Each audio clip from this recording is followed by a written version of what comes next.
messy. Yep.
we at least try to have what I would refer to as I'm sort of the Republican chair of this group, and he's the Democratic chair. So I would have liked to have waited on Mr. Capiano, but hopefully he'll be here in just a few minutes. But first of all, I want to thank all of the panelists for participating in our roundtable discussion on ways the financial community can invest in infrastructure using public-private partnerships.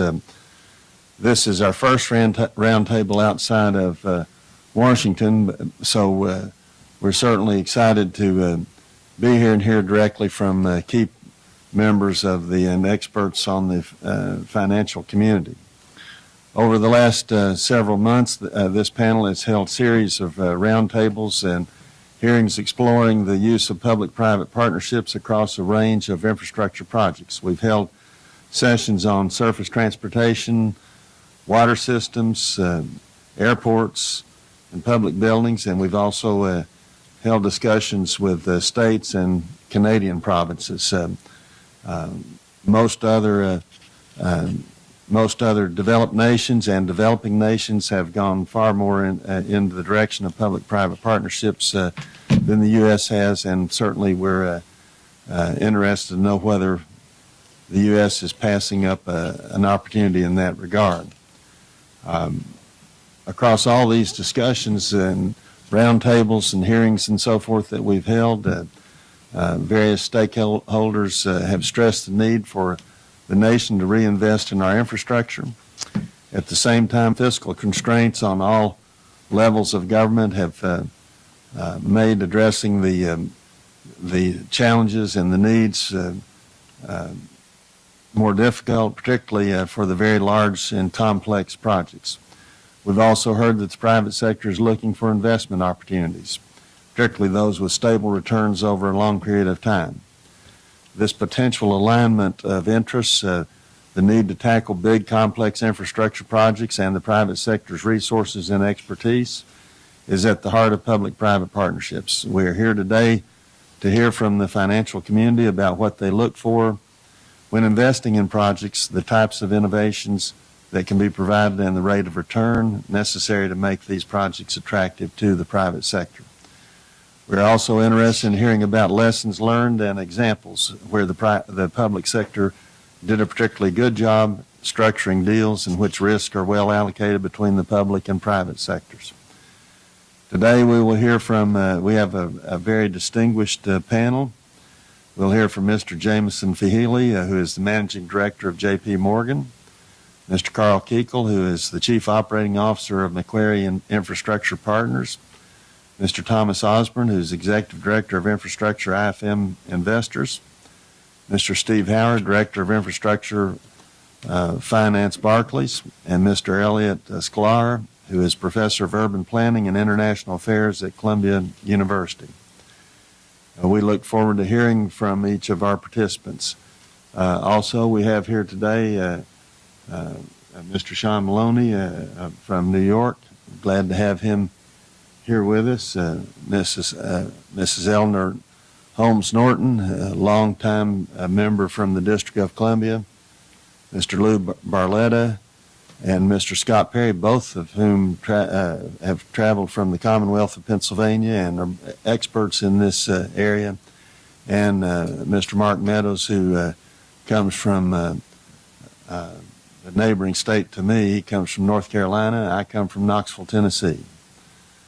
Knoxville has been one of the most popular places to move to in the whole country for over 40 years and is a very fast-growing area. In fact, about half the people I represent have moved from someplace else. So different districts face different challenges. 2/3 of the counties in the U.S. are losing population. So that creates some challenges. And then you have the fast-growing areas, which have different needs. So at any rate, we will start. I understand that Mr. Howard is on his way. Is that correct? Or do we know? And hopefully Mr. Capiano will be here shortly, and we will hear from him. But Mr. Kuekel, we'll start with you and let you begin.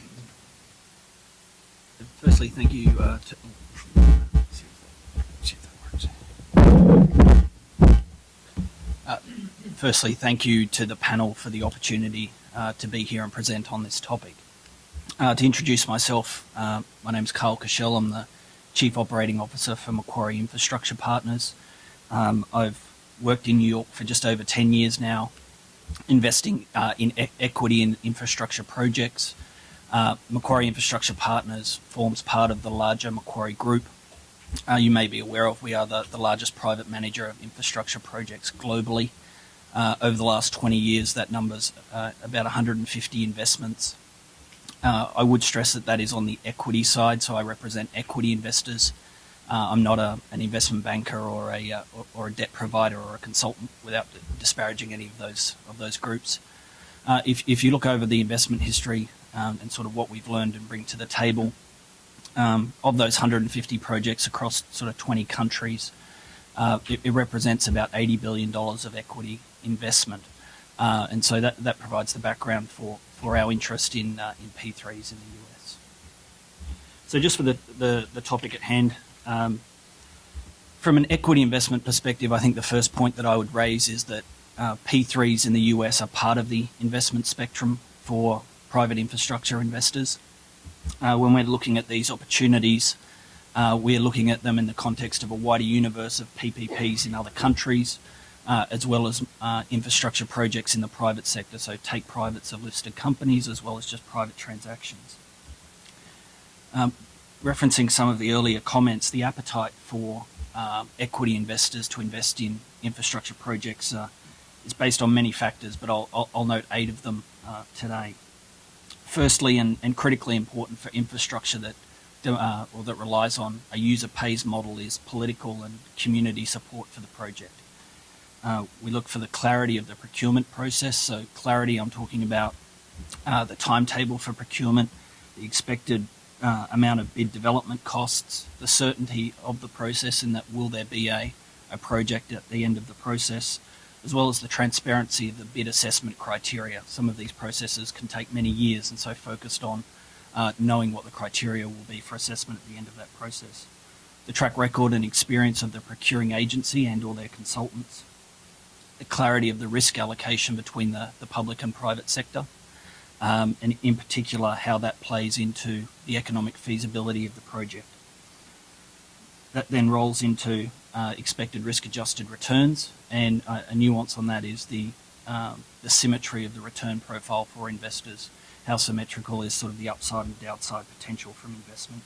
And then finally, the alignment of the public and private sector throughout these projects or transactions.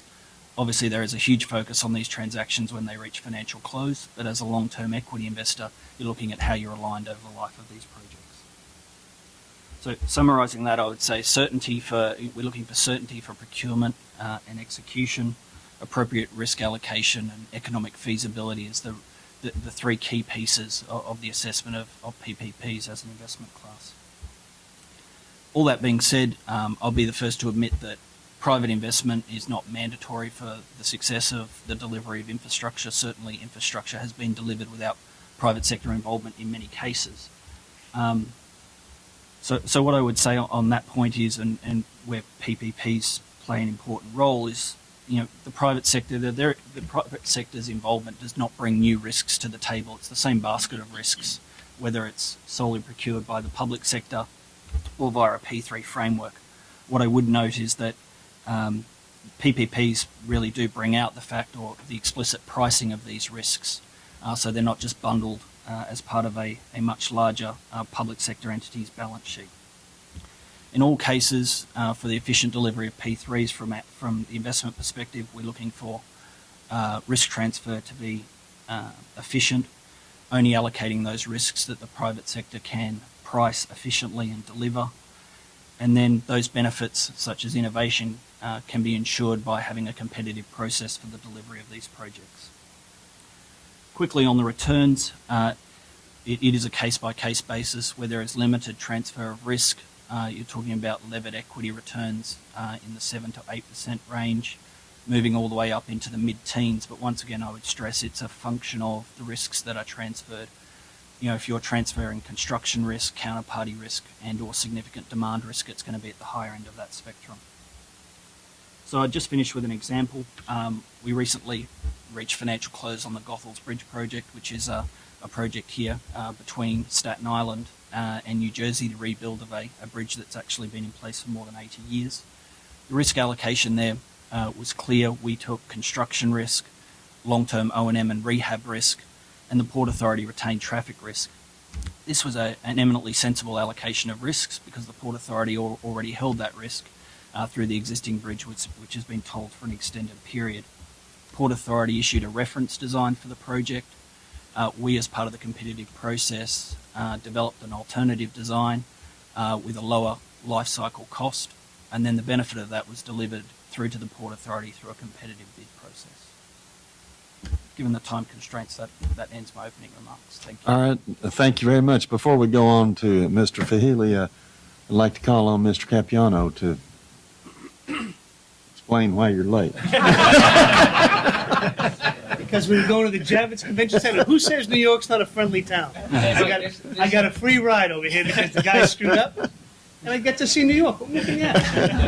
As the only New Yorker on the panel, I feel I should mention to my friend from Massachusetts that this is what you can expect in New York when you're a Red Sox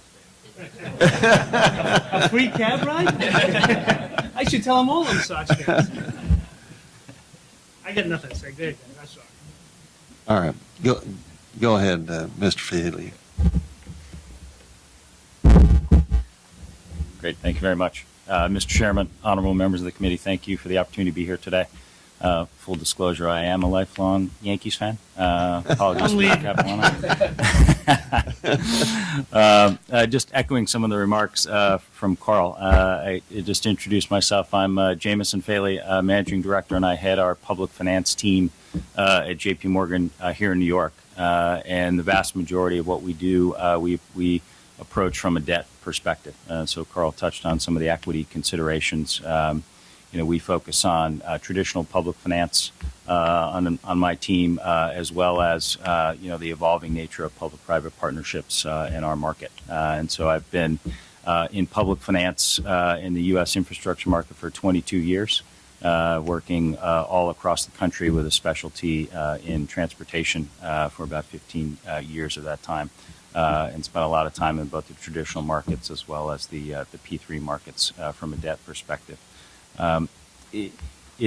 The focus on U.S. infrastructure from participants around the globe has never been at this highest a point. And I'm sure we'll talk about this a little bit more as we go on, but the attractiveness of U.S. assets, the stable political environment, the long-term nature of the assets, the stable and predictable returns, it's getting a tremendous amount of interest. And the amount of calls we field on a weekly basis from participants around the globe asking how do we invest and participate in U.S. infrastructure. I've never seen anything like it. And so it's an excellent time to be having these discussions and figuring out how we can advance the ball on U.S. infrastructure given the magnitude of the needs that we see.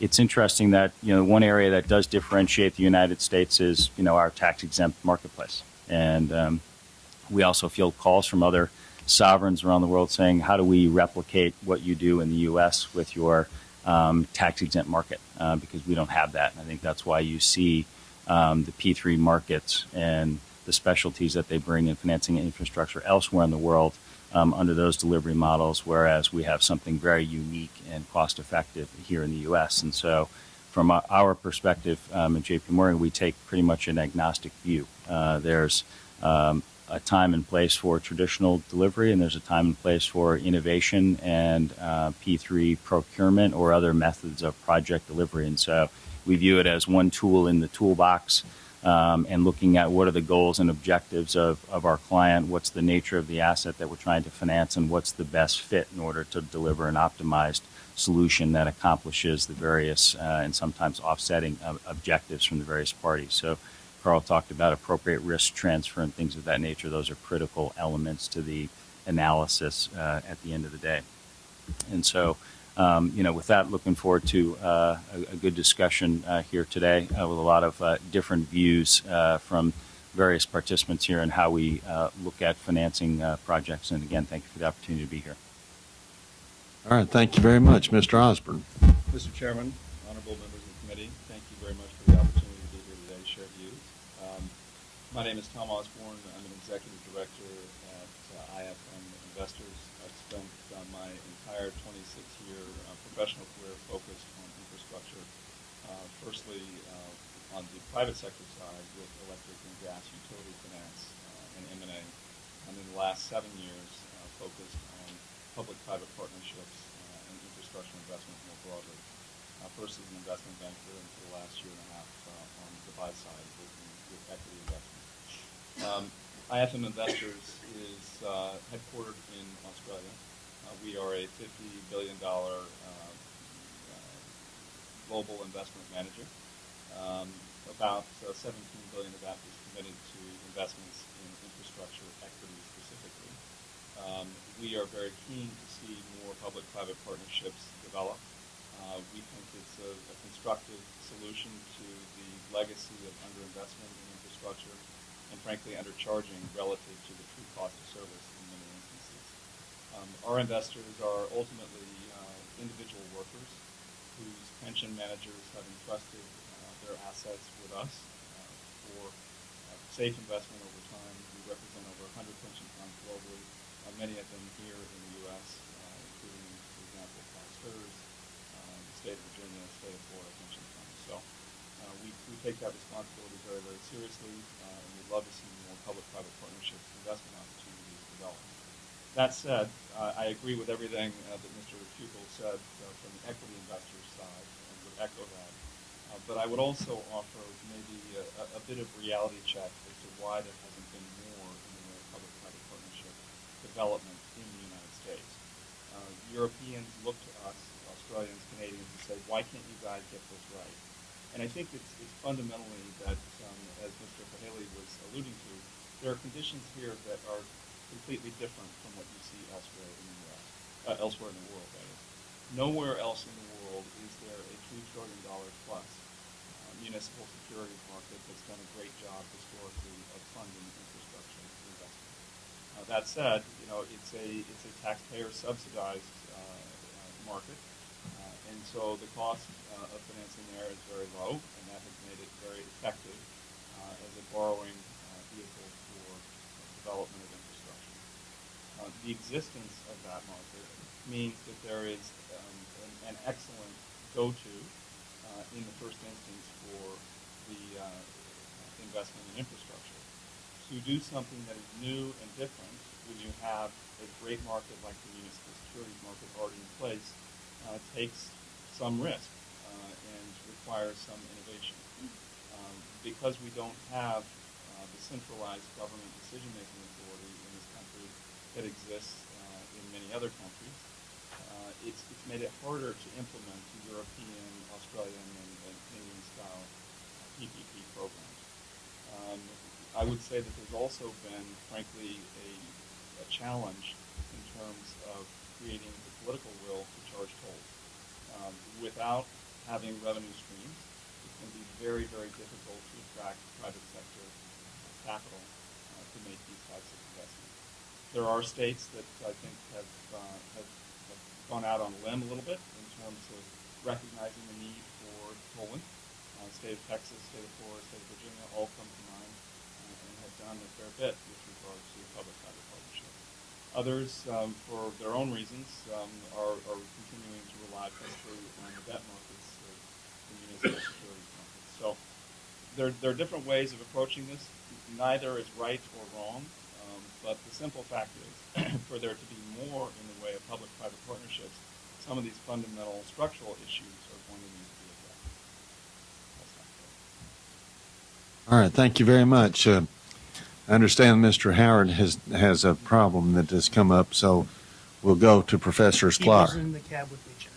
Yeah. All right.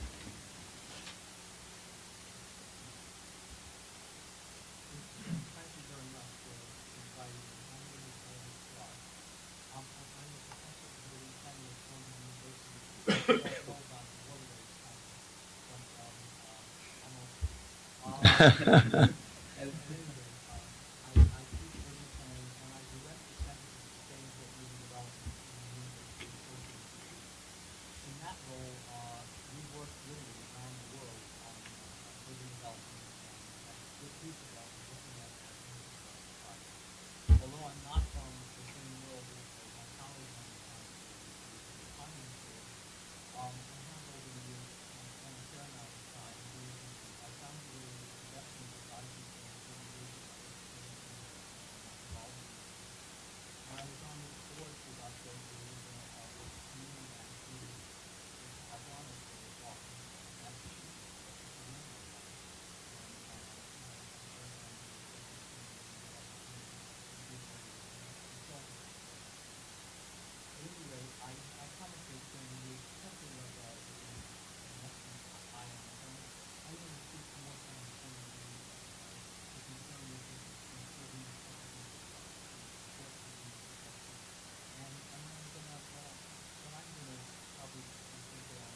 Chicago, of course, is saddled with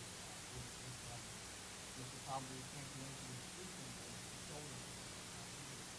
And I will kind of talking more about these things. I would like to suggest and so that one, these problems are redundant, they can be addressed and they need to be. And secondly, the work we do in other places. In the late 20th century, the World Bank had desired that system seems to be related to solving the water and sanitation and power problems in cities and developed areas.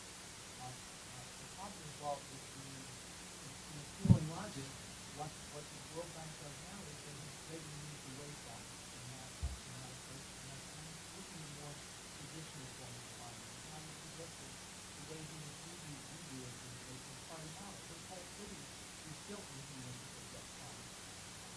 And it's there because we were going right to the government about this too. So those are the issues that make me very skeptical. So I do think that is what I would hope that I'm talking about is we need to take these things really seriously. The notion of separating design from build, for example, is where I think a lot of the large questions. And I'll be happy to answer any questions on this. All right, well, thank you very much. First of all, I want to do a little thing. There was a senator from California several years ago who spelled his name the same as you, and he pronounced it Keekle, but you pronounce your name Kuchel? Kushel. Kuchel? Yes. Kuchel. All right. Well, thank you very much. I'm going to go from the first round of questions to my friend Lou Barletta. Let Mr. Barletta start. Thank you, Mr. Chairman. Thank you for having this, and thank you all for participating. Throughout these panels, I've heard over and over again that once you've seen one P3, you've seen just that, one P3. In other words, each P3 is different. The similarity is that the private sector has assumed some level of risk, providing the government and the taxpayer a new level of certainty. Professor Sklar, what is the appropriate level of risk for the private sector to assume, and what responsibilities are better maintained by the government?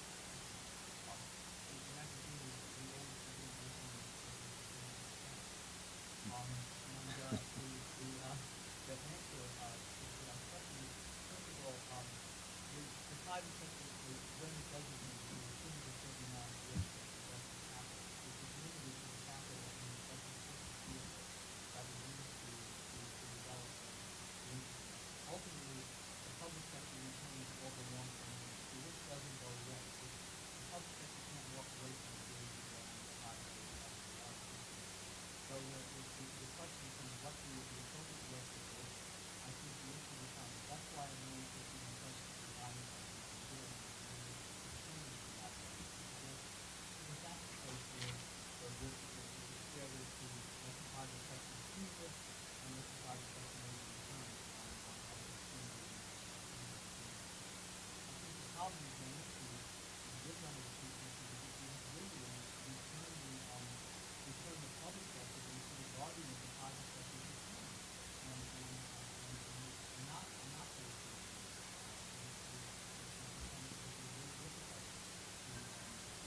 Get them to do that. Mr. Osborne, do you agree with Professor Sklar's assessment, or do you believe there are other risks that are better suited for either the private or public sector? Well, I would strongly disagree with the notion that the public sector is somehow the steward of the private sector's return. What I would say is that when we're talking about risk, there needs to be also a discussion about control and value. It's really a three-legged stool: control, risk, and value. And risks can be shifted one way or the other from the private sector to the public sector or vice versa. But doing so is going to have an impact on control and their value. So whether or not to shift those risks then becomes a matter of assessing the policy priorities and the costs for doing so. There are selected risks that I think are well suited for the public sector to retain. Some of the very early project development risks, for example, the risks around eminent domain and clear title, force majeure, some of the environmental risks potentially, permitting, discriminatory changes of law. In certain instances, it could be traffic, i.e. for new roads that have unproven usage patterns.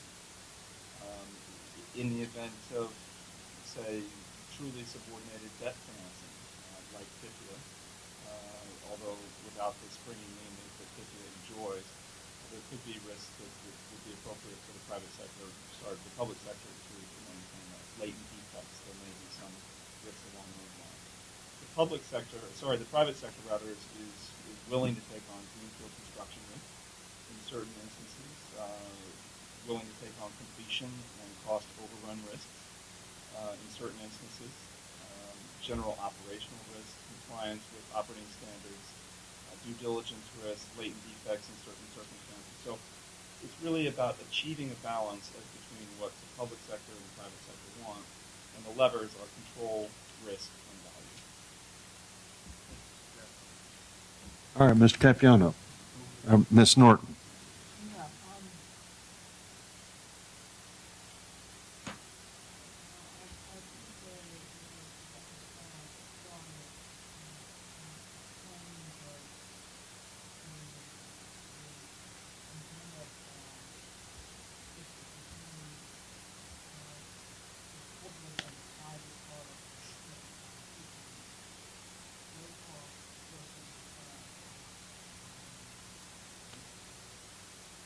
But I wonder why it isn't also called. I see that like something mindedly as low price versus return to shareholders. Well, what the private sector does generally is to try to keep the price low while maximizing the return to shareholders by consumers. So this process, it seems to me, could be and is a competitive process. That is to say, several different firms in one region for the municipality that is the same representative.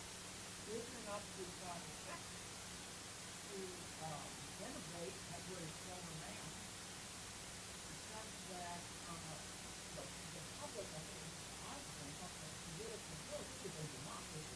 We talk about the political will to build integrated control.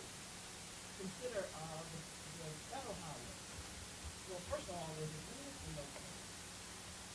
But the president in his bill to relax that, because he can have some tolls if there was a football in the political will.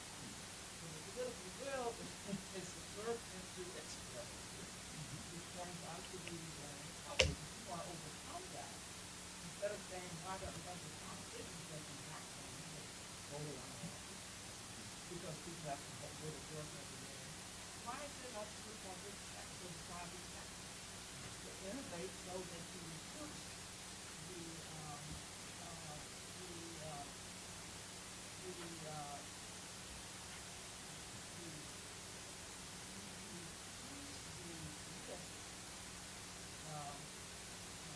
that you take on, for example, when you recognize that it is difficult for the public sector to do something like raise the cost. And why isn't that the business of the private sector? In the process of competing to find a way in the competition among you, or what you see as a growing revenue stream, to find a way to give the public officials the will because you have made investments in it. And what have you done? Or is it all up to the backbone of the public officials? To this political life in order to get a more realistic balance between the private and the public.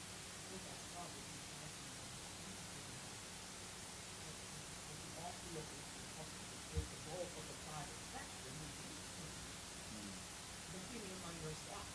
No, so that this is not falling entirely to the part of this partnership, which is largely on the public good. Well, I think you've raised a number of excellent points, and I agree with many of them. What I would say is that public-private partnerships, in my view, offer an opportunity to lower full-life project costs. And they do that through many of the mechanisms that you've just spoken about. The fact that they are done through competitive procurements, where the private sector has to innovate and has to create opportunities to bring costs down while delivering quality service. I would strongly agree with Professor Sklar that one of the good ways of achieving that balance is to link design with build, operate, finance, and maintain. Design, build, finance, operate, maintain contracts will put the burden on the concessionaire, in the case of a public-private partnership, to ensure that they aren't putting too little concrete or too little asphalt on a road for it to operate over its life, because they are going to be the ones charged with having to put additional asphalt or concrete on that road if it doesn't perform according to the service standards that are specified. So I think public-private partnerships offer a terrific opportunity to achieve that balance between control and risk and value, and an opportunity to raise tolls where they need to be raised in order to achieve a fair return, but contain costs and contain the level of toll increases over time by delivering projects more efficiently, not just upfront, but over their entire asset life. I think this rather than being disagree a lot, but I think that we're often talking about the same thing. The issue, though, for me is that, look, everything built was always built.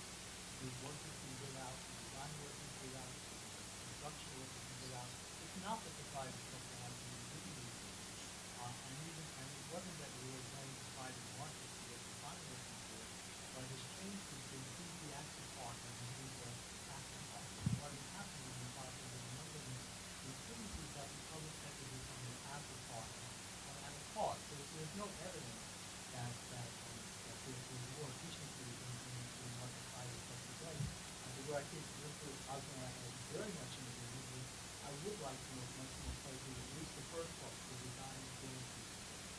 But you look at the London subway, the design is a public-private partnership to essentially rehabilitate the oldest subway in the world. They spent a lot of money on structuring the arrangement. They then set out 3 different CPCs for each do a different fee structure. And within 3 years of the entire thing, the whole thing had collapsed. There was one bankruptcy, they had run over on costs, and when all the costs added up, there was something like £3 billion had been spent, or it should be equivalent over $3 billion US, and it ended up being coming back to transport to London, who then brought the project in on time and on budget. So it's not that there's magic there. And my concern is we don't live in, we talk about public and private, we live in a world in which the two overlap. The question is, who has responsibility and who can pay? The notion of users paying is attractive, but there's also a notion of beneficiary paying, which is users aren't always the beneficiary. I don't get more credit for traveling longer. There's certainly a lot of real estate in Lower Manhattan is worth more because it's heavier. And so there's an issue of beneficiary paying, but then there's an issue of what should we all pay for? So we have user pay, beneficiary pay, and then the question of we all pay. And increasingly, what I keep hearing a lot of this is we have this idea that somehow we can work out a system where none of us pay. And I think that what I'd like to get back to on this is, yes, there's a place for public-private partnership. Yes, there's a place for municipal finance, but I think this has become oversimplified. All right, Mr. Perry.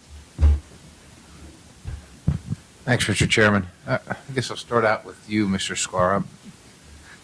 Listened with great interest at some of the, I guess I would characterize them maybe as failures of P3s, and I'm just wondering, kind of about an open discussion here, if the state has to pay for emergencies based on the deal that it struck with the concessionaire, or if they have a no-compete clause included in the contract as it's done. I mean, who's I mean, is that the concessionaire's fault? I mean, should we say that P3s are no good because somebody made these are complicated deals, right? And a lot of times, I look at my township government, who are negotiating police contracts and all kinds of things, and a lot of times these are guys that are,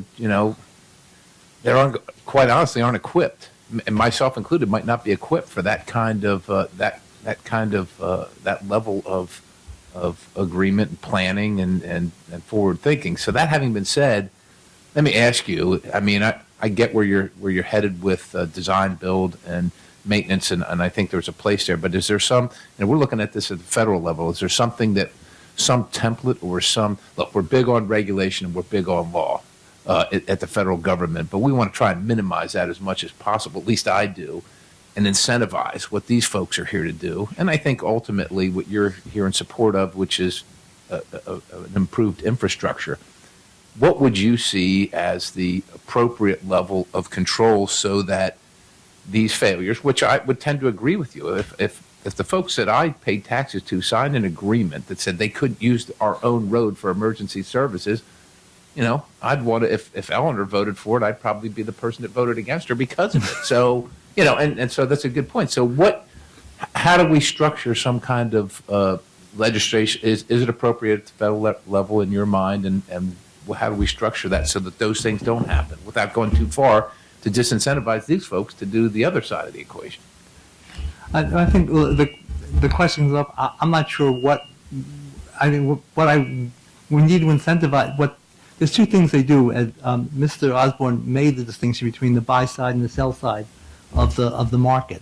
There's the buy side, which are the investors who are looking for places to put their money that are safe and that can get them the best return.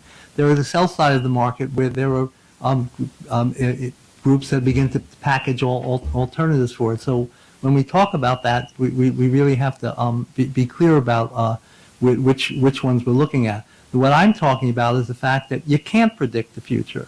All the risk that Mr. Osborne laid out, he laid them out very clearly. All of those risks are unavoidable. The notion that there's going to be a flood in Indiana is one thing. What was foreseeable was the city of Chicago should have foreseen that you can't give away your streets for 75 years, and with technology and everything changes, you're not going to be in trouble. What they tried to do in London was, understanding your point, was they structured the deal so that every 7.5 years they'd renegotiate the contract. So one thing would be to look at the renegotiating the contract. The other would be the fact that you can't forecast the volumes of use very, very clearly. This is a major problem. There's a lawsuit in Australia because the bondholders are left holding the bonds for tunnels that don't produce any of the traffic that they were predicted to produce. And if you look at probably read the prospectus carefully, whoever wrote it probably had some language in there that said, well, we can't really tell, but this is our best estimate. So I guess my answer to you is, because you can't do these things, I would leave more of these things in the. I really believe that the infrastructure has to be publicly run. It can be privately built, it can be privately financed, but ultimately, because all the risks come back to the public sector, it has to be publicly run because they've got to bear those risks. I mean, the public doesn't know, can't see the future any more than any of these folks can. Exactly. Let me ask you this. I mean, so you cite London, which sounds horrific, the cost overruns and so on and so forth, but, maybe I would cite the Big Dig, right? And as a public project that was wildly over cost and over time, and say, well, okay, we can't just say this one's bad and this one's good because of some anecdotal. I mean, there were circumstances on either side of the equation. Mr. Jameson, what I guess for somebody that finances and listen to the discussion here, just try and get some of your thoughts on some of those two. Maybe just use those two examples of what the failures and what the successes were on either side.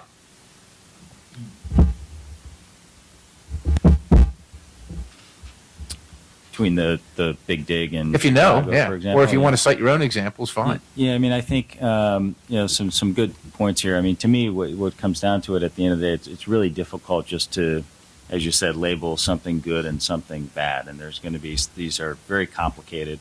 It's very difficult to predict the future. These concession agreements that, at a minimum have been 35 years up to 99 years. You're trying to predict everything that's going to happen, over that period of time and foresee. And nobody can do that. And so there's going to be periods of time where you've got to reopen, renegotiate. You're going to have issues to deal with. They're a little bit more visible under those agreements than they are if you have a situation where you have public ownership and operation, because you just deal with that as part of your ongoing budget, and it doesn't get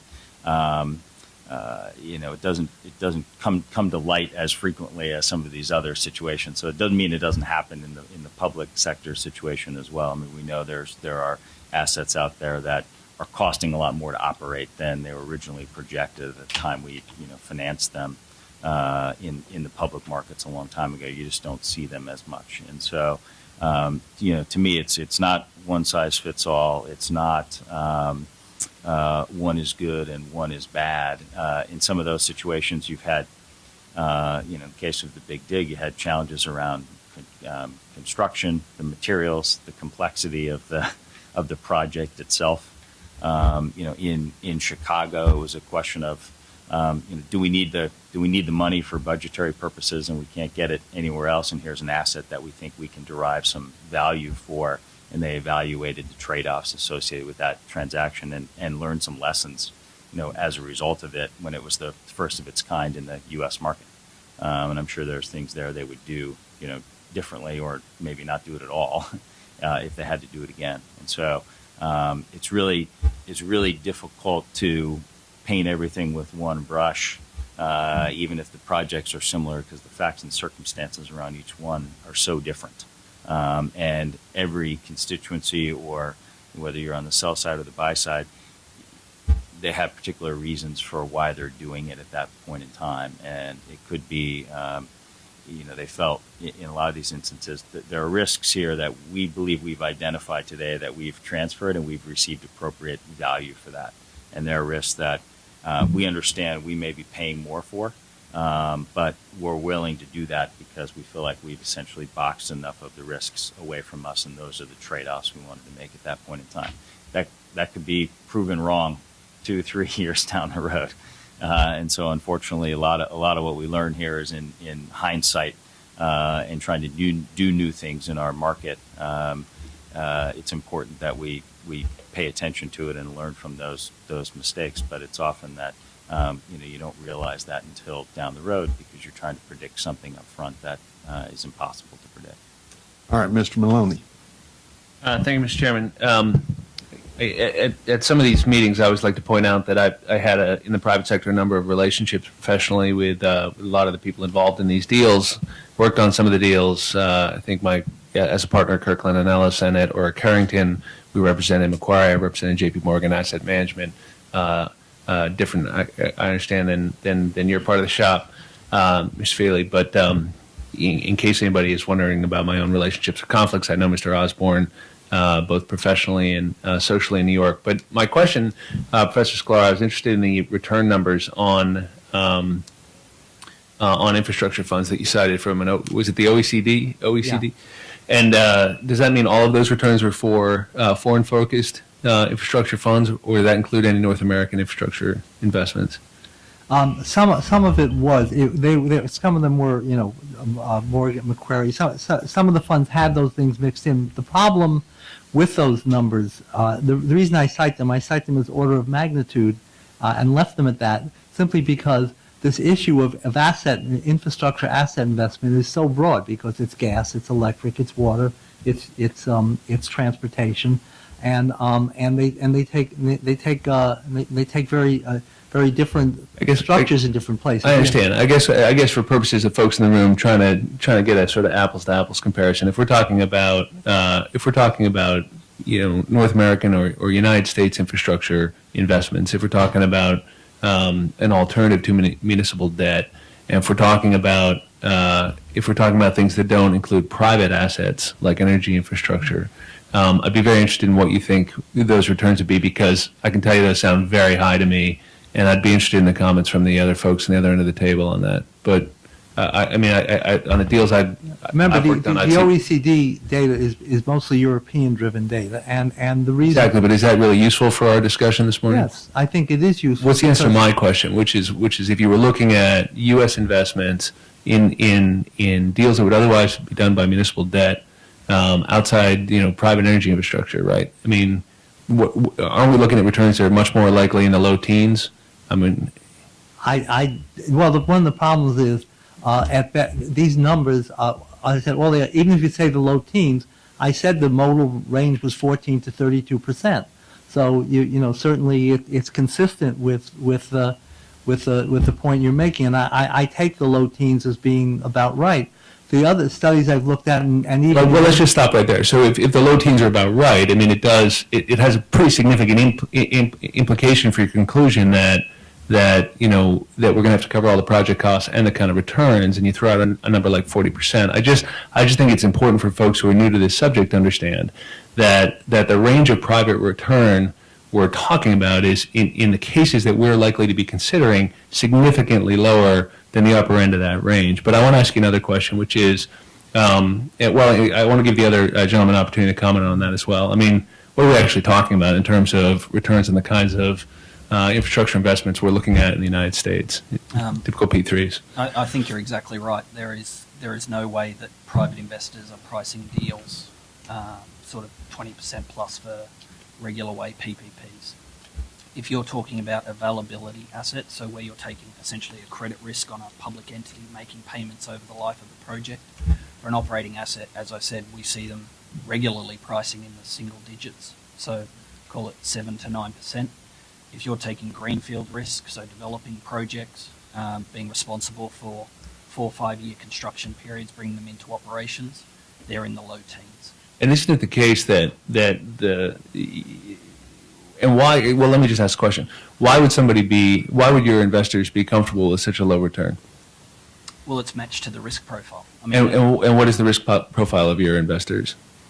well, it varies by class, but there are certainly those that can look at infrastructure equity as somewhat of a substitute for corporate fixed income returns. And it's generally because you have pension funds investing in these assets, right? Correct. Through an entity like your own, and because they have very long tail liabilities and they want a stable, predictable long-term return, and they are happy with a lower return than, say, investors in a private equity fund or other types of alternative investments that they might be looking at. Yeah, so it's not only the absolute return, but it's the variability around that return that's attractive to investors.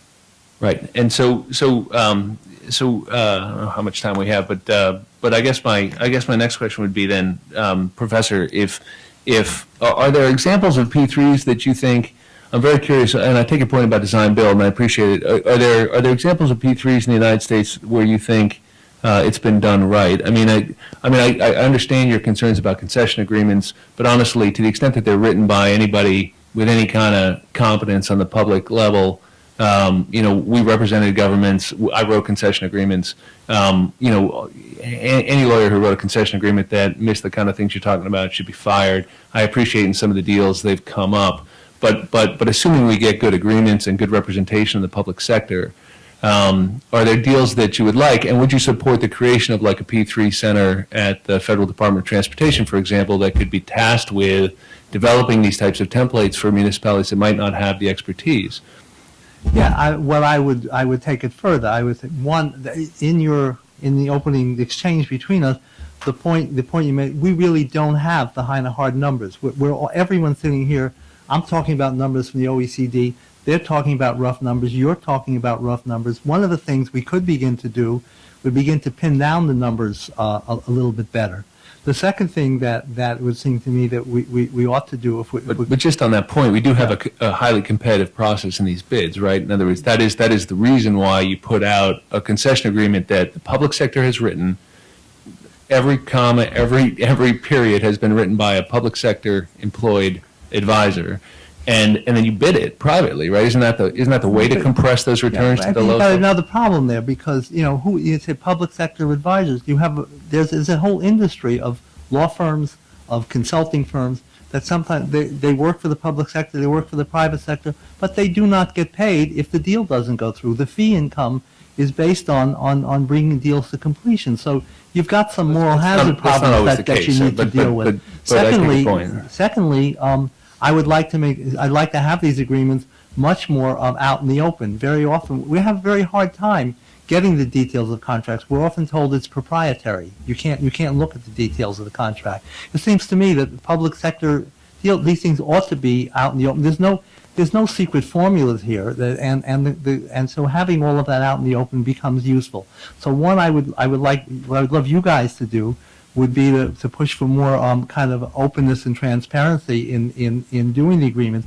Secondly, I would like very much for You don't mean to say, sir, that the agreements themselves are secret. That's never the case in a No, public of course retreat. it's not. But I don't want you to leave that impression. I mean, so when you talk about the secrecy, I think what you're talking about is what exactly? Is the actual development of the concession agreement? No, I talk about, if you look at the recent case in Colorado for US 36, it took pulling teeth to get them to 2 days before they were going to sign off on the agreement to release the details, to the state of Colorado to release the details. So yes, it was public, you're right, but 2 days before doesn't give a lot of people a lot of time. But wouldn't it be the case details. if you looked at the deals in North America, there'd be far more failures than successes, specifically because of the political risk and the inability to convince the public these are a good idea. In other words, if you were looking at the data set, you'd say a lot more of these things go down because of political risk than get rammed through regardless of it. One of the things that I've been impressed about is American taxpayers, myself included, is we're much happier to pay taxes when we know what the benefit is that we're getting. We pay fees when we know what we're going to get. We don't like paying when we don't know what we're going to get, and I think people would pay for infrastructure if they understood they were getting it. And I think the question of how much should be paid for by the direct users, how much by beneficiaries, and how much should come out of general revenues is one of the kind of questions that you all need to thresh out as this goes ahead. Well, I think all of us are for more openness about these projects, but I think we need to go now to Mr. Meadows. Thank you, Mr. Chairman. Carl, let me come to you. I think in your opening testimony, you mentioned that you had 120 projects representing about $80 billion of equity. Is that correct? Over our 20-year history. Okay. So out of the $80 billion, how much of that has had to be written off? I mean, where's the loss? Has there been any loss of the $80 billion in equity that's been invested in the PPPs? In certain projects, yes. Okay. So what percentage of loss would you deem as acceptable? So when you go to we're all talking about private investment. The truth of the matter is all of it's private investments, whether it's bonds, whether it's the $3 trillion in bonds that Mr. Osborne talked about. Eventually somebody writes a check to finance it, whether it's through municipal bonds or some other type of. So what would you say is an acceptable level when you're pitching it to your equity guys? What are you saying? You need to accept what percentage loss? Yeah, so I think the first point to note is the way we invest is on a diversified basis. So we're looking to build portfolios of multiple projects, Right. so that if Mitigate the risk. So if Sir. one project is unsuccessful, it's within a wider portfolio, so that your overall average return is acceptable and in line with expectations of investors. So out of the 80 billion, would you say 4 billion has been lost? I'm trying to figure out to take where you're going and compare it to what Mr. Sklar says, and I'm quoting you. There is zero evidence that the private sector is more efficient, which I have trouble agreeing with that statement. So I'm trying to figure out where this is on that spectrum. So I don't have the details of sort of how many projects have not returned all their capital, but certainly we're on the public record. You can look at it on our website. Across those 150 projects, the average return is about 13%. Because you're about to get hit from the gentleman from Massachusetts with a statement that says, if it's a good deal for the private sector, why is it not a good deal for the government? I'm anticipating that. You've been listening. I don't want to speak for my good friend. And so as we start to look at this, how the third one of it is risk. And each of you talked about that. But Mr. Osborne, you came to another area that I think is a factor that we have to figure in. And it gets back to control. Because that's what I see is sometimes the control factor of the public sector wanting X control does not create the efficiencies that perhaps we all want.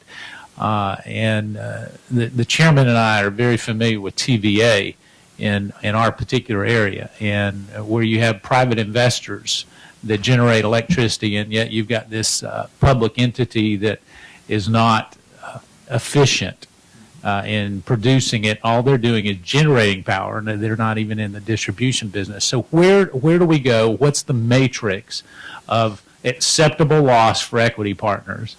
How much control do we relinquish? And then ultimately, I will disagree with you. I think there are some efficiencies in the private sector. So where do we put that, and how do we best, as a bipartisan group, come up with a model that says this is where we go with it on a federal level? If I could just comment on the control piece. Your question was how much control do we relinquish? And my simple answer to that would be probably a lot less than many in the public sector think. These contracts are written in a way where there are safety measures put in place. There are operating standards that are clearly codified. In many cases, in my experience, working with state and local governments who were looking to implement public-private partnerships, there were operating standards in place that were not being adhered to. And so the public-private partnership created an opportunity to clarify and codify and hold responsible the grantor, the concessionaire, to make sure that these measures were being adhered to.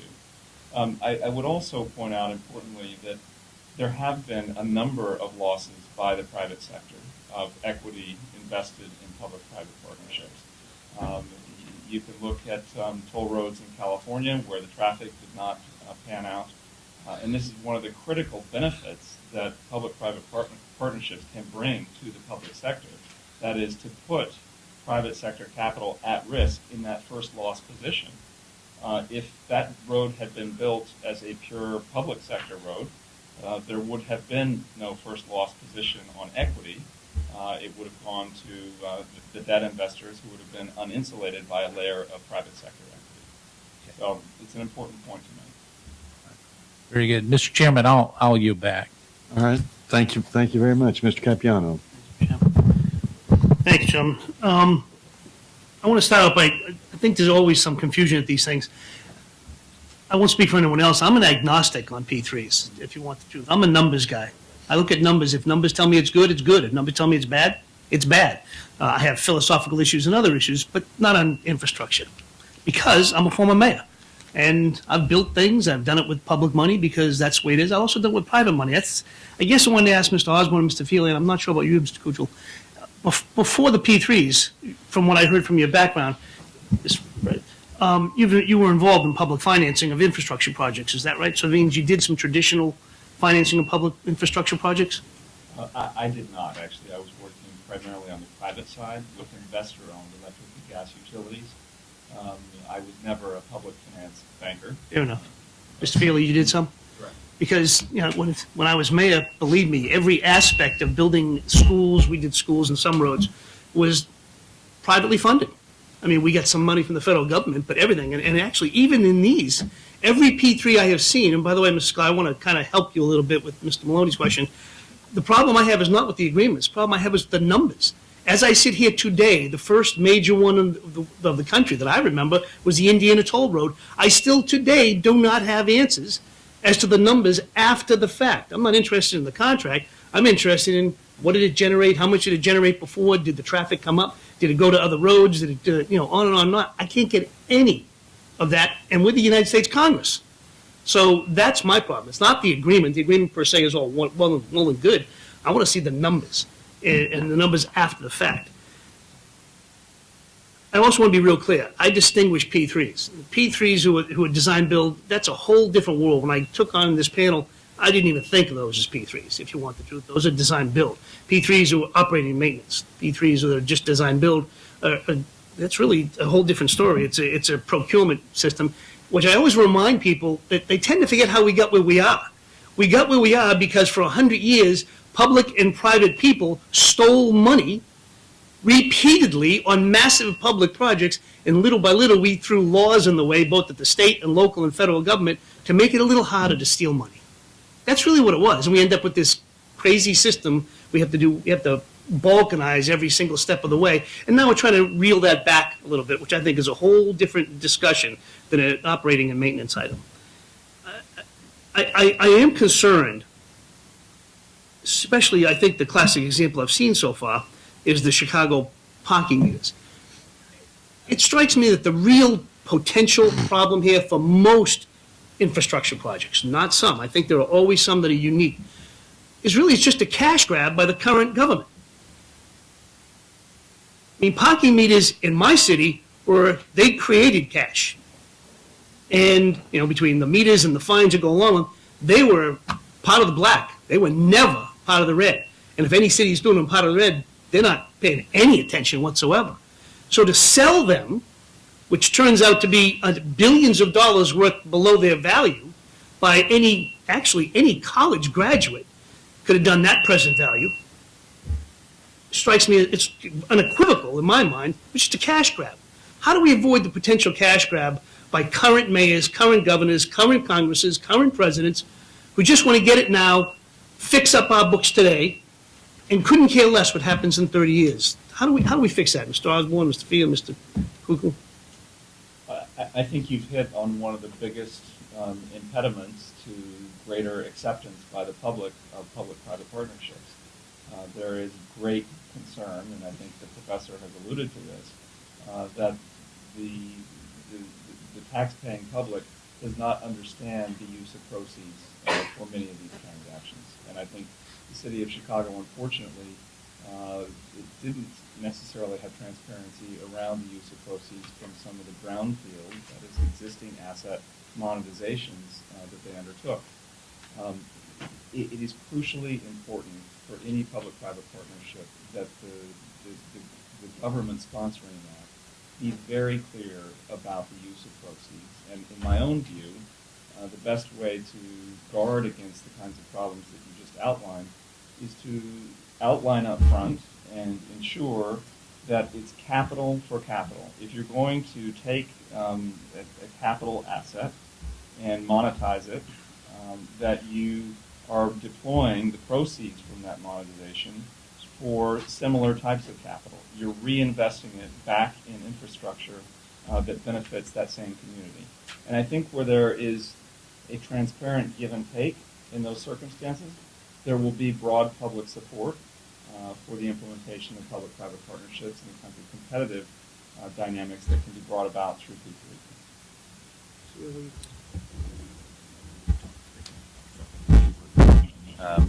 Yeah, I think the other point to consider on that, and I agree with Mr. Osborne, is from the government perspective, and in some cases there's pressure, say on a city or state or local government's bond ratings, and they're looking for opportunities to shore up budget gaps, pressure to not raise taxes, and they're looking for assets which they may consider non-core to sell as a way to avoid their bond ratings to be downgraded, and then when they go into the traditional public finance markets for other projects, that increases their cost.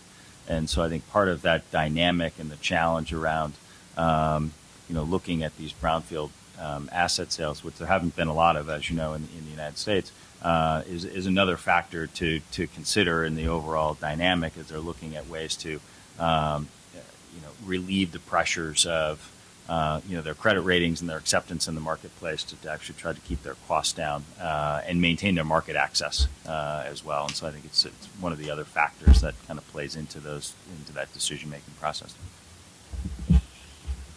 The last point I would just add on that is the private sector is certainly interested in the issue that you've just raised, in that I think the most successful PPPs are the ones where the public sector and the private sector remain aligned through the life of the project. The monetization of an existing asset doesn't necessarily always deliver that, but certainly there are examples where the sharing of performance of these assets post-sale ensure that both the private and public sector are aligned as to delivering the optimal performance out of those assets. I also want to ask you a question, Ms. Gould. You have 13% number. Is that pre-tax or post-tax 13%? That's post all project level taxes. So that counts, because a lot of these projects are subject to depreciation. That's counting the depreciation? Correct, and the payment of taxes by those. The reason I say that is because in Congress we've had these big fights about earmarks and who should get extra, and whether earmarks bring extra money to my state or somebody else's state. It strikes me that allowing or having these states that have a lot of depreciation, that's federal dollars. That's federal dollars coming directly out of the general fund and into the pockets of individual people. It's just like a federal expenditure. I just want to make sure that we're counting that. And by the way, I can't, and nor could you, most tolls that are used by businesses are also deductible. So that, and that can't be counted because that's not going to your pocket. You wouldn't count that. But we do. We should. We don't. We can't find those numbers yet anywhere. Is when you build a toll road or a toll tunnel or whatever it might be, how much more is the federal government giving into that project than just appears through public activity bonds and TIFIA and all the straight up money, what's going through the back door. And part of the back door is deduction, and if you're telling me you're counted, that's fine. But the other part is not being. You can't possibly do it with tolls. And if you get a big, huge truck, those tolls can add up pretty quickly. And again, coming directly out of the federal tax dollar. I guess the last point I want to make is also, I guess there's a lot of concern, I think rightfully so, about political will to raise tolls, raise taxes. We face that every day in Congress, right here with the Highway Trust Fund. You know, we're having our own internal debates. It's a normal thing.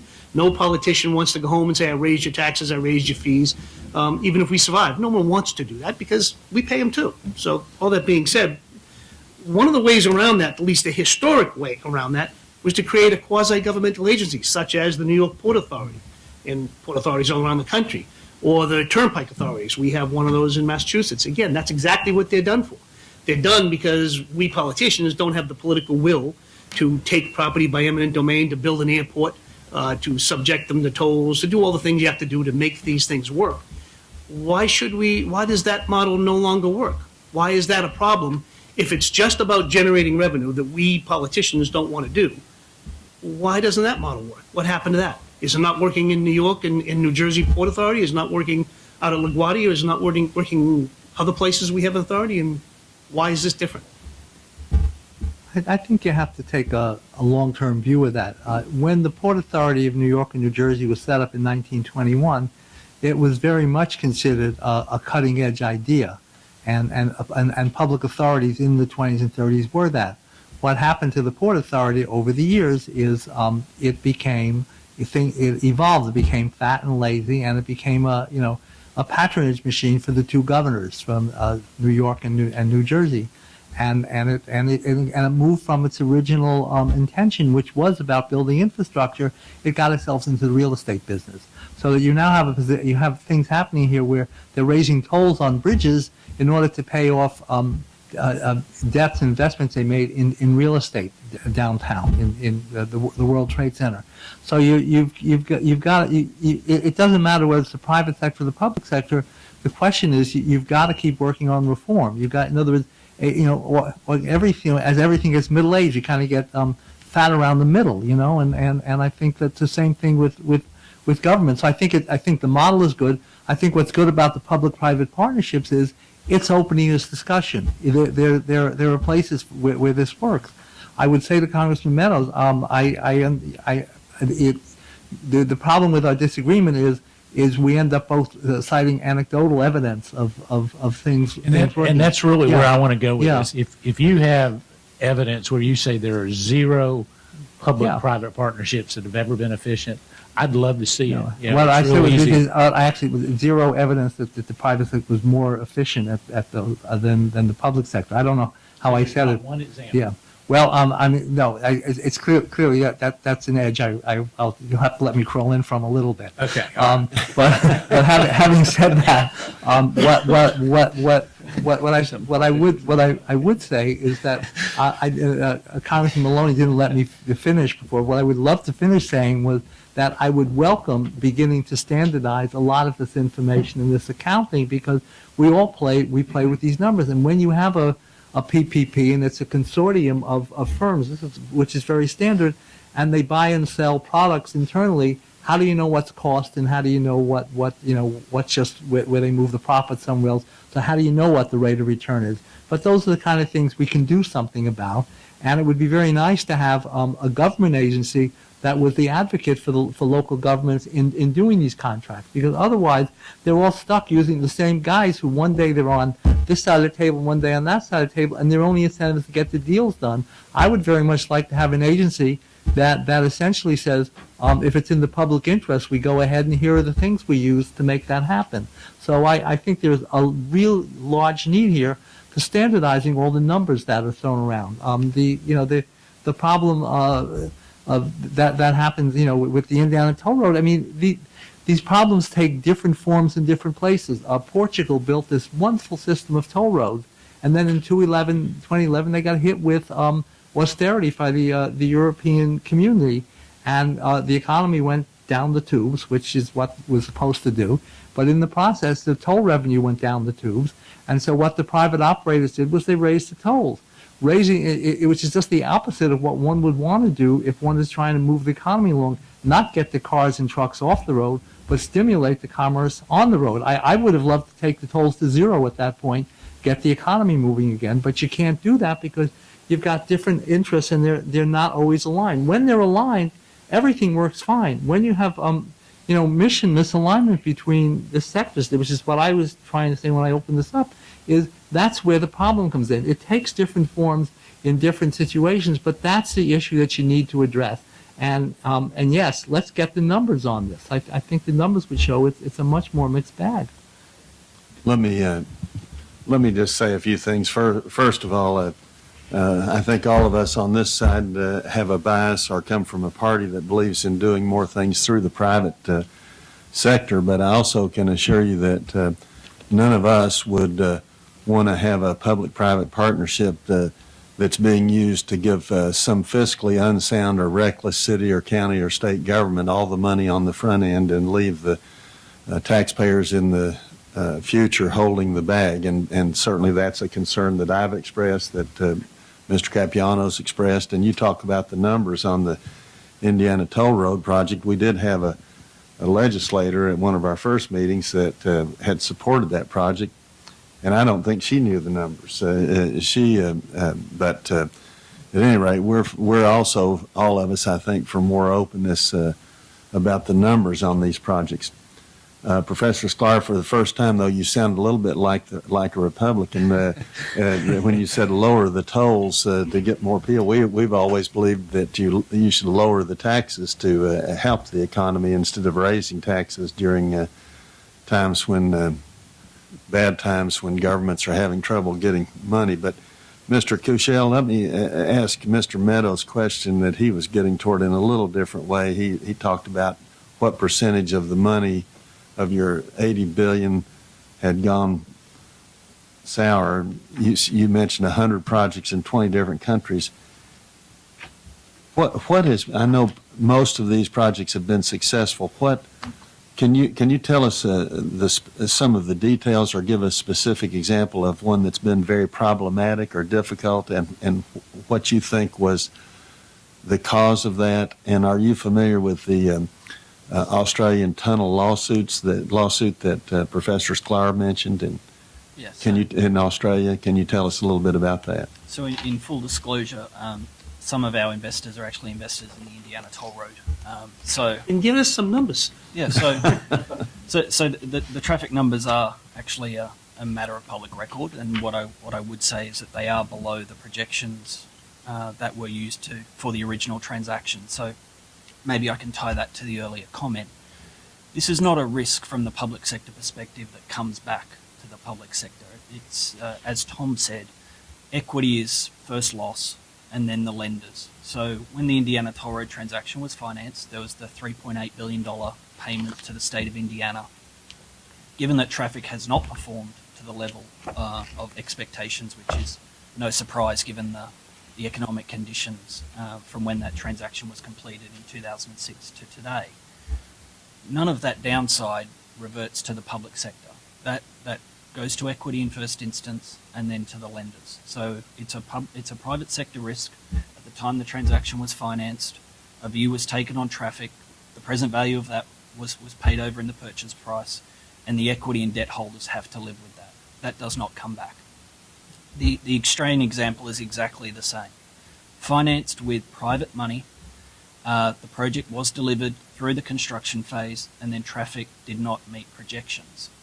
From the public sector perspective, if you wanted to be glib, you would actually say they've received a piece of infrastructure at well below the cost of its procurement because the private sector took the risk on traffic, financed 100% of it, and as it turns out, the traffic is not sufficient to justify the return. So there isn't a reversion concept here where, if the private sector takes the risk, it comes back to the public sector if things don't turn out as the private sector would like. As I think all the panelists have said, you have to take a view, and this is what risk is, and the private sector tries to price it. What I would say is the key point from the public sector perspective in this, I draw on 2 points. One is the public sector needs to continue to develop additional expertise in analysing risk transfer. So is there value for money for the risk being transferred? There is no mandatory requirement for private capital to be involved in these deals. It's up to collaboration between the public and private sector as to what risks are appropriately priced or managed by the private sector as opposed to the public sector. And the second point, which I think we've touched on, is competition is a powerful driver of efficiency in these transactions. As somebody who invests private capital, PPP transactions can take sometimes years and millions of dollars just to submit a bid. You want to know as you're going through that process, what the parameters are for the transaction, and you want to know that you will be competitive and hopefully successful. That drives you constantly to be looking at ways in which you can deliver the project, more efficiently, and then you pass that through in the bid price to the public sector, so that hopefully you are the winning bidder. And certainly there are examples of innovation. I'll admit it's anecdotal, but that's how the private sector looks at this. We're looking for opportunities where it makes sense for the private sector to participate, and then we are completely on board for the fact that there will be competition for these projects, and we need to find that sort of that approach that can enable us to be successful relative to other bidders. You said in your statement that the main thing that investors look for is certainty. And what are the key factors you look at in trying to determine that? For the bid process, I covered a couple of them earlier, but what I would say is, firstly, before embarking on what can be a lengthy and costly process to bid, you really want to know what the parameters are for the transaction. Will the transaction actually be there at the end of what may be a multi-year process? Is there community and political support for the process? What will the risk allocation be? These are things that, there is a global history of PPPs to draw on where risk allocation has worked well and not well. But from the private sector perspective, you just want to know what that allocation is for a particular project so you can have confidence moving forward. Outside of that, the risk allocation point, it's economic feasibility. Nobody wants to work on a transaction for a number of years and have it not be successful because, for example, the underlying demand drivers were never sufficient to support, say, a user pays transaction in the first place. Mr. Fahily, you said in your statement there is a time and place for traditional delivery. And what would be the time and place for traditional delivery in your mind? And secondly, you mentioned that you were amazed or surprised or pleased or whatever about the tremendous interest that you're seeing now in public-private partnerships. Are most of these calls, are practically all these calls in things that J.P. Morgan would be interested in, or are you able to turn down some of them just right on the front end because you think there's a time and place for traditional delivery? How do those tie in together? Sure. And, I think, to Mr. Capuano's earlier question, the traditional methods do work. And I think it comes down to, again, the specifics of any individual project. There are turnpike authorities, for your example, operating very successfully around the country with complete public and governmental ownership and operation. there are some subset of those entities that look at a particular project, and they may say in transportation, we operate a network of toll projects within a system, but managed lanes are not our particular expertise. Right? They're a challenge for us. They're difficult to forecast. We don't want to take the construction risk. We don't want that traffic and revenue risk, and so those particular projects we are going to, we're not going to participate in. We'll let somebody else develop them, and we will let encourage some more private sector participation. We don't want to take that risk on as part of our existing system. And so for projects that are perhaps a little bit more straightforward, or that, to Carl's point around financial feasibility, have the ability to withstand a structure that's largely debt financed, or is a little bit more readily identifiable, or you can analyze the revenue stream in a more straightforward or more predictable fashion, or you have the ability to access the capital markets for senior debt or subordinated debt. You don't need to bring in, an equity component that's going to take a little bit more risk. Those types of projects are very easily financeable in the traditional marketplace. The investors understand it. If you can achieve investment grade ratings, it's a much more straightforward transaction and lends itself to more traditional public finance. There are a lot of projects out there, and the ones that we're seeing more in the P3 space they're challenging projects. They've got a lot of construction risk. They've got a very difficult profile in terms of analyzing say traffic performance or the revenue profile.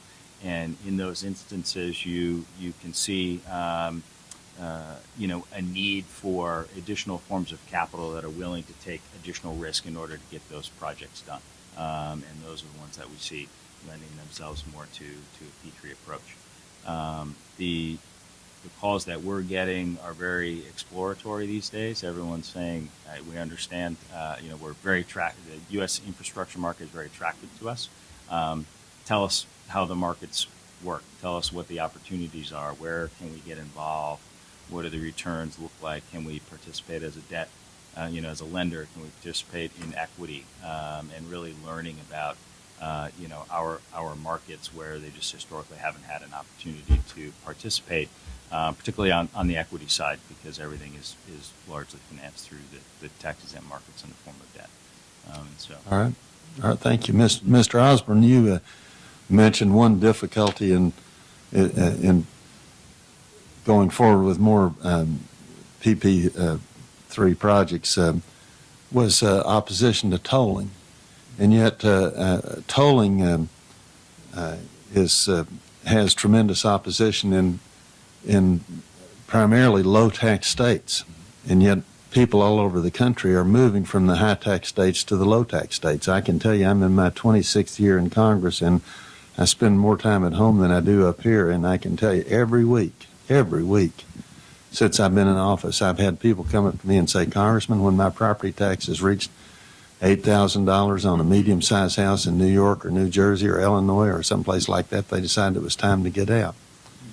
How do you resolve that? You want to go more toward tolls, yet there's more opposition in the taxes that are used to low taxes and that type of thing. How do you resolve all that? And do you think that the low tax states where more people are moving to, is that going to make it harder to do public-private partnerships or easier? Well, on the last question, I'm not sure I have an informed view on that. But what I would say is that I think there's a real opportunity to communicate the benefits of user pay financing. Reference was made earlier to the Federal Highway Trust Fund that is in dire straits, and the gasoline tax that was also referred to. I think there needs to be recognition that there are means of paying for infrastructure that works for everybody, and everybody has to share in the pain if they're going to share in the reward. And it seems to me a fundamental issue of fairness that if you're going to use a road, that you would pay some portion of the cost for using that road. The professor has talked about the beneficiaries, not just the users, but the beneficiaries. And I don't disagree that if, for example, a subway line is built that suddenly creates value for a neighborhood that would not otherwise have existed, that there should be some means of getting participation by those beneficiaries in the cost of putting those new services in. But I think that there hasn't been adequate discussion. There needs to be a more open dialogue, I think, with your constituents about what it means to put these services in place, and the fact that there's a legacy of underinvesting in infrastructure, and frankly, undercharging relative to the true cost of service, and that needs to change. What are there any types of infrastructure projects that your investors prefer the most, or what types of infrastructure projects are the most popular with your clients? Well, I'll be blunt about that. The ones that we're mostly focused on right now are in the pure private sector. It's where there is a clear line of decision-making authority by private sector participants who own or control infrastructure assets. So electric and gas utilities, the energy sector, the energy midstream, pipelines, those are all currently held in the private sector and are the ones where we have the clearest line of sight on generating the returns for our investors. We would love to see more in the way of public transportation infrastructure come as public-private partnerships. The struggle that we've had has been, I think, well articulated by Mr. Kuchel, which is that there are, in many instances, there's a lack of clarity about whether a procurement will actually be successful. And when you're spending truly millions of dollars on a due diligence process in anticipation of one of these either brownfield modernizations or new greenfield public-private partnerships, that's a risk. It's an opportunity cost that we incur, not just with the millions of dollars of due diligence expense, but also our time, when we could be focusing on other asset opportunities that have greater assurance of completion.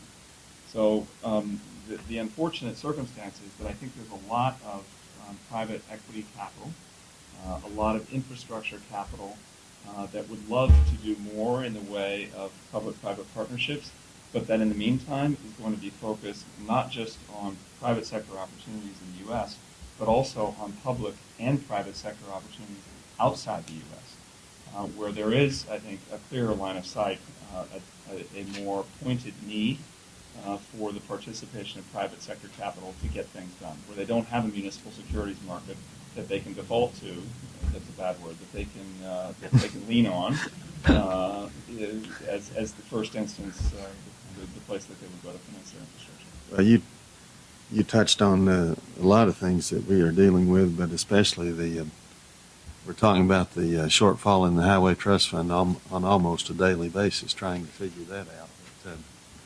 But, Professor Sklar, I'm going to let you off. I've got a note here. Is there any public-private partnership that you think has been good for the public?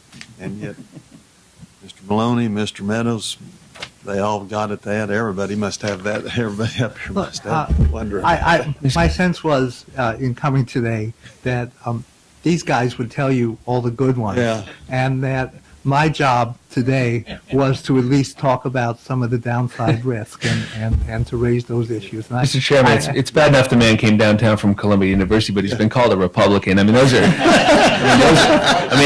are fighting words in this city, sir. I don't know. Well, I would have never said that, except when he said he would lower the tolls to zero. I agree with Congressman Capuano. I'm a numbers guy too. That's the way I'm concerned about efficiency, and I'm concerned about equity, and I'm concerned about the long-term ways in which without the infrastructure we lose in this global competition. We're this is all vital. concerned about a lot of those things Yeah. that you mentioned. When you said you wouldn't raise tolls during slow times, though, I had to comment. Does anybody else have a question? Yes, Mr. Perry. Thank you, Mr. Chairman. Yeah, and appreciate your indulgence. So it seems in this conversation that's been ongoing for us, and I know it has for you two, you guys as well, but separate from us, it seems to me now that we're comparing, right, the private and the public in certain ways. And I'm wondering how public infrastructure projects and facilities are evaluated for efficiency, and if there is such a model, do you folks have it? Like, how do you compare? And I'm going to cite a couple examples. So I drive up and down the Pennsylvania Turnpike, and we pay a toll, and we complain about how much we pay and how much better the road should be for what we pay, and it's not. And one of the reasons maybe is that we've taken a bunch of the toll money in another deal and spent it around the rest of Pennsylvania. Okay, and so there's a fairness issue there. And there's an issue where when you say that, and I know you're walking back from a little bit, that none of these public-private partnerships have shown any efficiency, or no, they haven't shown like a profit, so to speak, for the public. How do we gauge the public ones over time? And then I'll cite another one. Like, so I worked at, I was in the township planning commission, and every month somebody would come in off this one road and say, it's mud and dust. It's mud and dust. It was a dirt road. We have a lot of old roads in Pennsylvania, and there was half a dozen houses on this road. And so eventually the township get tired of hearing about it, so they paved it. Well, I don't know how much that cost at the time, or what you talk about the value.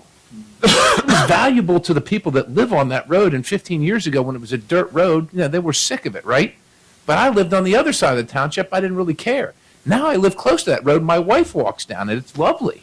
But how much did that cost? And where is that in the mix of things? So when we talk about the value of the public sector versus private or P3s, I don't know that there's any model that determines how much the cost and the value of, I look at water systems. I was in the water business. I work for investor-owned utilities and municipal utilities. And the investor-owned ones, some of them ran well. But I worked, for a guy that ran a sewer plant. He was one guy, he was a drunk, and he took all the money and spent it on booze, and the plant was in a mess. And then I worked for some municipalities where they wouldn't fix anything, and the investor-owned utility water company bought them and had to spend untold money tearing up the streets and fixing all that stuff. And so I guess, are we just now starting to consider what I'm looking at some of the terms you used in your three-legged stool? The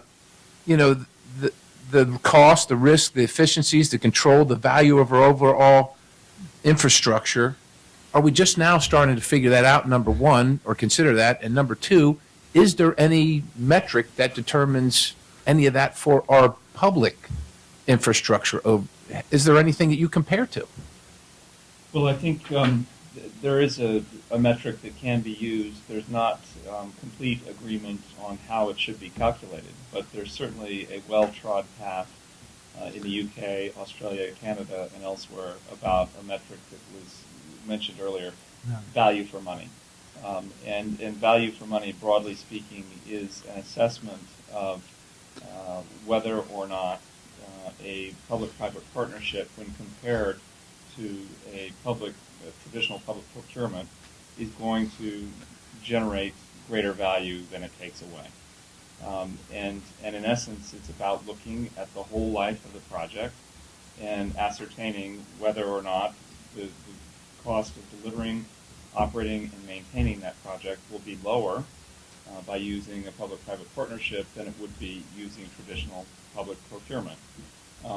I think one of the confusions about public-private partnerships is that there is conflating, if you will, of cost of capital with cost of the project and value for money. Cost of capital, whenever you introduce equity, is going to be higher in a public-private partnership than it would be if you used traditional municipal bond financing. Municipal bonds are taxpayer subsidized, their cost is very low, so by definition, when you introduce higher cost, higher risk equity, it's going to cost more. The fact is, though, that there are many projects where that increased cost of equity capital can be more than overcome by the introduction of efficiencies and lower whole life project costs. There are many where it can't, and where it can't, then it should be done as a traditional public procurement. full stop. Where it can, where there are those efficiencies, then I think we owe it to the public to say we've done this analysis.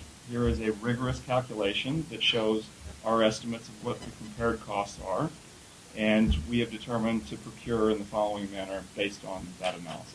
And that is a requirement in such places as British Columbia, where for projects over a certain size, that analysis is a requirement for any municipality that's looking to do a procurement. There's one last thing that I would say, and it's around the notion of public authorities.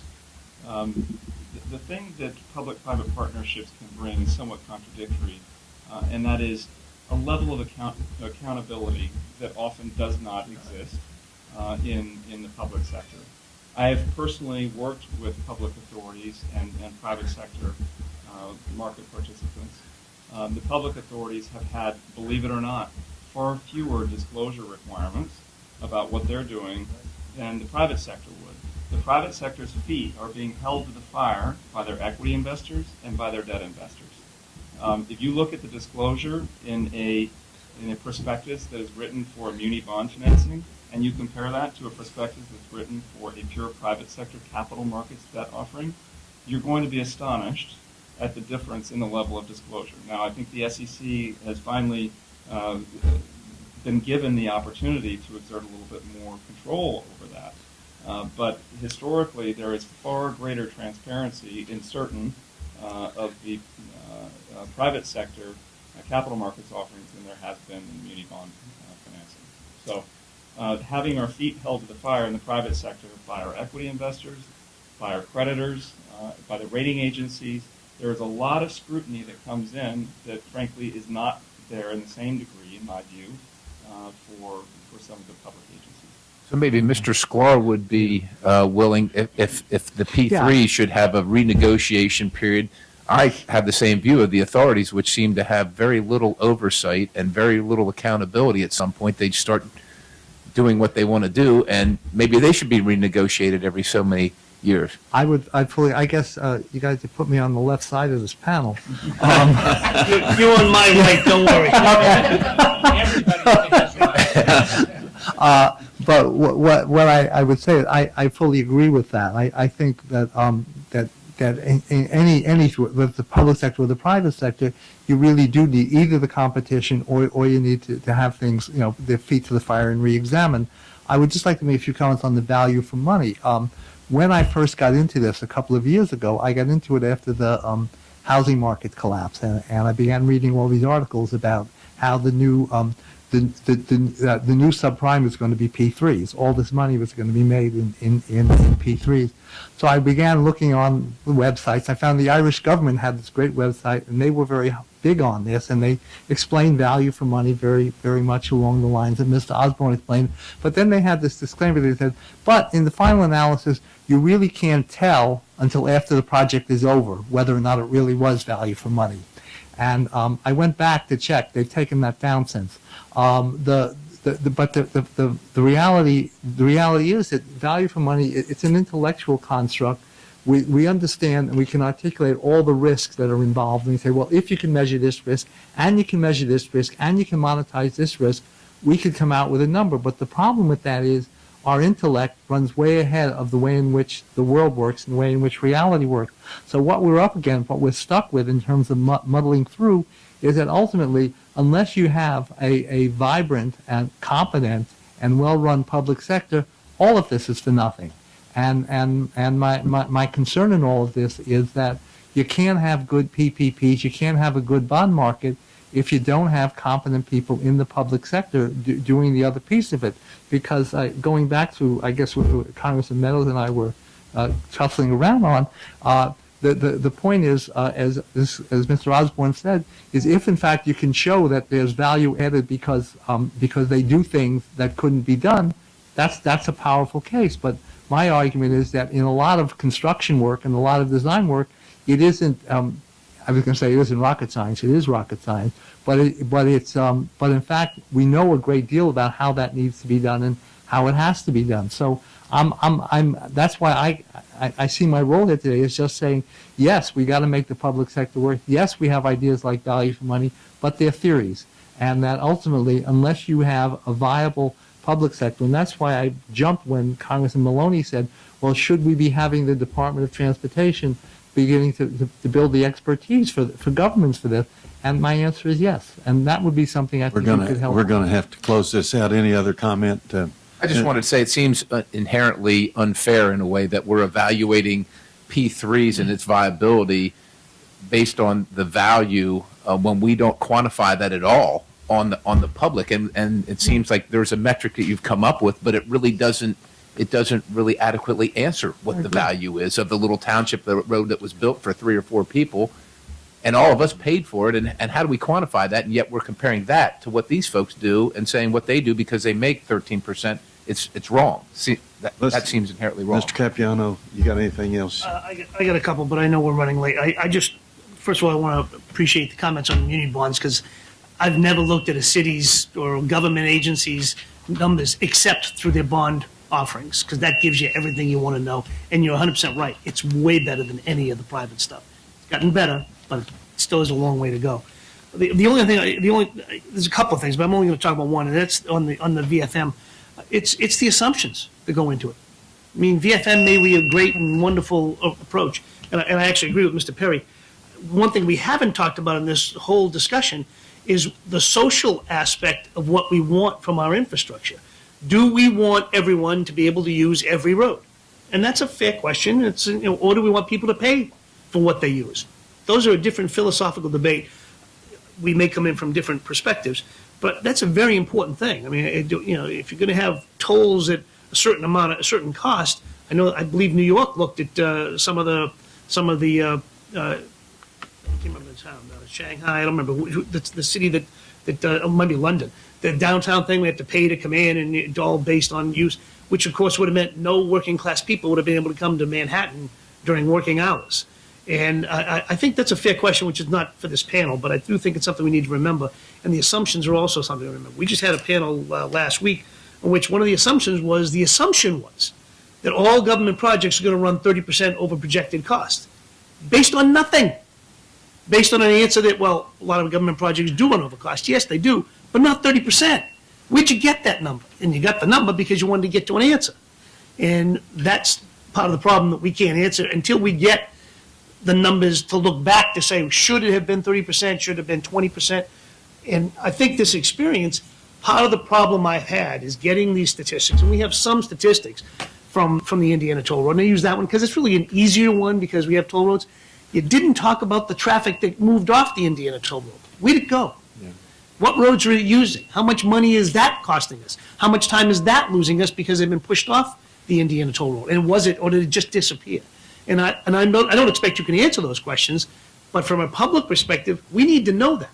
And I think Mr. Perry's 100% right. Some of our metrics are really in the real, true infancy stage for all these things to really be able to jump ahead. And I'm looking forward to getting more answers like that. I think they said that 30% was from a study of 63 projects that they had done, that they'd studied in California. But anyway, we're going to mess up our afternoon schedule if we don't conclude. Thank you. You've been very informative, very helpful, and I appreciate you taking your time out of your very busy schedules to be with us. Thank you very much. Thank you very much. Thank you.